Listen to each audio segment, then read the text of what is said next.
கொஞ்சம் பாருங்களேன். இதுதான் வந்து பில்லு.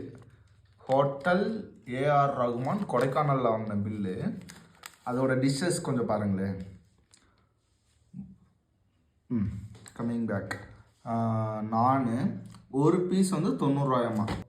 ரொட்டி இருக்குல்ல, ரொட்டி, இந்த ரொட்டி 80 ரூபாயாம்மா ஒரு ரொட்டி. இந்த சிக்கன் செட்டிநாடு, சரி okay, gravy okay reasonable 279, okay. அது ஒரு சிக்கன் 310 ஆஃப், இது 310 வருமா, சரி ஓகே, அதை கூட விட்டுடலாம்.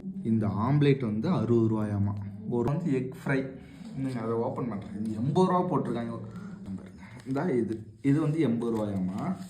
பேக்கிங் சார்ஜஸ் வந்து 30 ருபீஸ் ஆமாம். பாருங்கள், எல்லாமே இந்த கவரில் தான் பேக் பண்ணி கொடுத்துருக்கானுங்க. இது ஆக்சுவலாக நம்ம கடையில் இந்த கவரில் தான் பேக் பண்ணி கொடுப்போம்.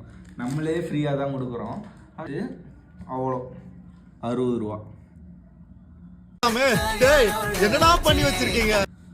அது போக கேட்டால் மைனஸ் வேற தரலை.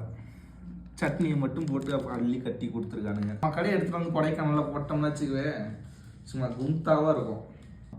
ஆனால் ப்ரைஸு தான் ஹையாக இருக்குது. ஹைனா கொஞ்சம் ஹை கிடையாது, ரொம்பவுமே ஹையாக தான் இருக்குது.